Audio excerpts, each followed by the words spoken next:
My name is Brent Clem. I'm originally from Minnesota, but I've been living in Hawaii since 2004. I moved to Hawaii and found out you can make surfboards, so I went to Finalizing Hawaii and purchased the materials in a blank, and I started making a surfboard on my lanai. It really upset a lot of my neighbors.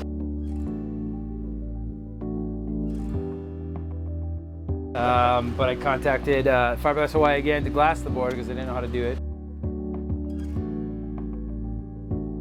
And they directed me to an individual, Mr. Green, Hemo Green, and then I started doing ding repair with him, watching him shape, and then just push a broom to working on boards.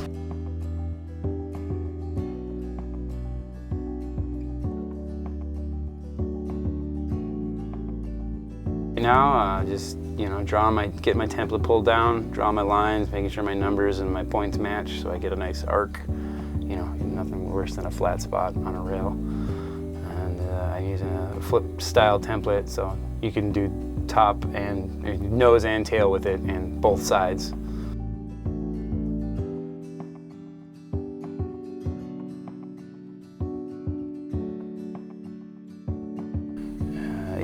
Now I'm going to cut out the template. After I've got everything drawn up, I'm cutting out the blank into my shape. Being cautious not to cut too hard, let the saw do the work. Keep on the outside of that outline because you don't want wiggles. And then after I cut it out with the handsaw, I use my planer, Skill 100, to touch up and get it drawn in nice and close and tight. And then I'll actually go back with my hand after this too and really fine tune it. The tool works faster than the hand. This is a triple stringer, so I'm just making sure those stringers are nice and flush and plumb with everything else. I'm just doing some marks for when I'm shaping, to gauge when I'm cutting, so I don't dip too low or dip too high. Checking thickness. People have got requested thicknesses, so I'm trying to hit that on the point there. Nice little caliper. You can get that at Finalizing Hawaii. Now skinning the blank, taking off the first layers of foam, starting to get it down to the thickness I want. This is one of my favorite things to do, is to plane them. It's always fun. I used to do it. A guy I learned from used to let me sit and plane his boards, and then just practice. Trying to keep it nice and flat. And again, there's multiple ways to do this. There's many different techniques and different styles, and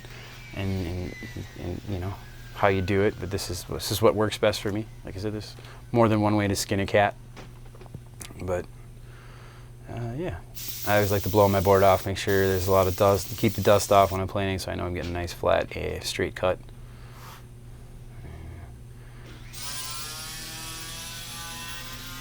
It's fun to work in this shop. It's pretty small, but it's been fun to learn the ins and outs. It's like wearing a pair of shoes. You break it in a little bit. But yeah, planing the other side again now, taking it down to my thickness.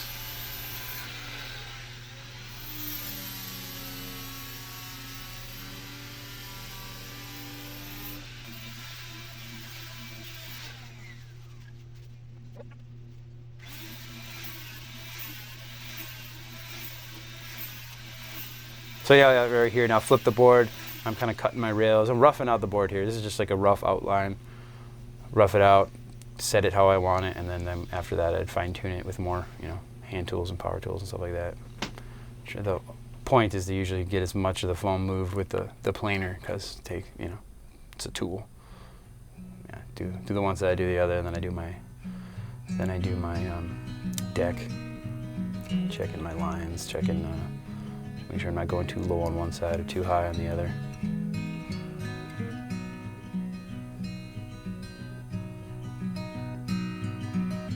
I've had that planer for 15 years.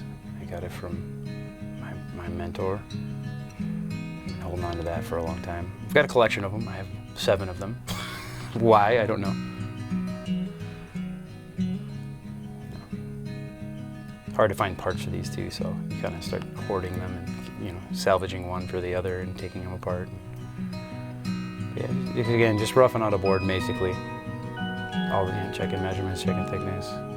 This is going to be a nose rider, so I'm going to take some concave out too. I'm going to make sure there's some, you know, a little belly in there and some concave. And got different styles, cross cuts and long cuts, blending. Color. My favorite part of the surfboard is actually, I shape to get to glassing. I like to glass, like to add color. Really make it feels like the board comes alive when you're working with the glass and the color, pin lines and stuff like that. This is the fun part, the long part. the art. I think I was telling you, it's like the prep work is the time-consuming part. The actual glassing is 10 minutes, if even that, you know.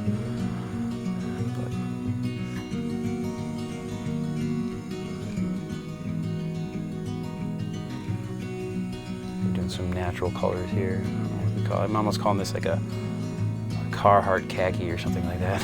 Split pea, and we got a couple of colors going through as well. And, you know, checking colors, make sure we like it, make sure the hue is right and the tone, or I'm hitting it.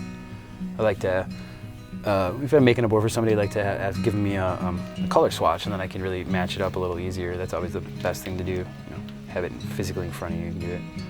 Oh yeah, no, just glassing the board, putting the color to it. Many different ways to skin a cat here.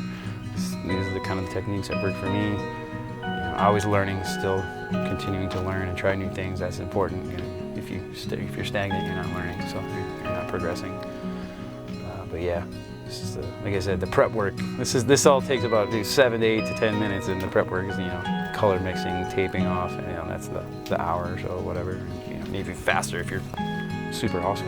But yeah, make sure your board's nice and saturated, get the colors on, do the waterfall next, get all my rails and all those properly saturated and stuff.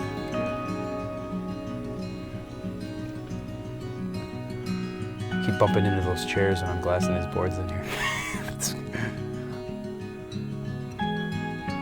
Like I said, many different techniques, many people do different ways, old school styles, different, you know, this is just, again, the way that worked for me the best.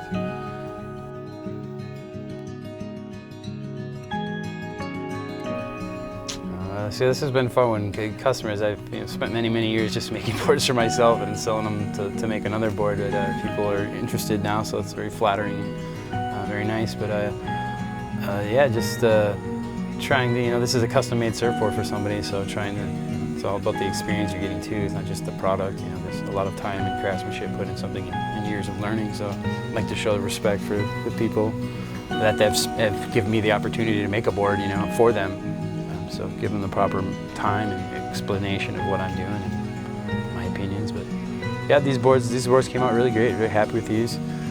Both nice gloss polish. One with some resin pin lines, some gold resin pin lines. Did some metal flake in there, and yeah, they came out really well. Pretty happy with those boards. It's almost to the point where you don't want to get rid of them anymore. You keep them for yourself, but you can't have that many boards. Or you can if you have the space, but you don't. But yeah, just helping these ladies with some fin placement and fin types, kind of the fins I like to ride. You know, my boards are kind of designed after stuff I like to do and ride. I mean, it doesn't mean we can't do other things, but yeah, fin placement's always a crucial, important type of fin you're riding, you know, depending on what you want to do on the wave. You know, rake and base and all that sorts of stuff. Yeah, always a little scary time too. At the same time, creating this product for someone and, you know, having two ideologies and two dreams of something, and then hopefully hitting it on the mark and making that person happy is always important to me, and it's slightly stressful because, you know, you want to do the best work you can. And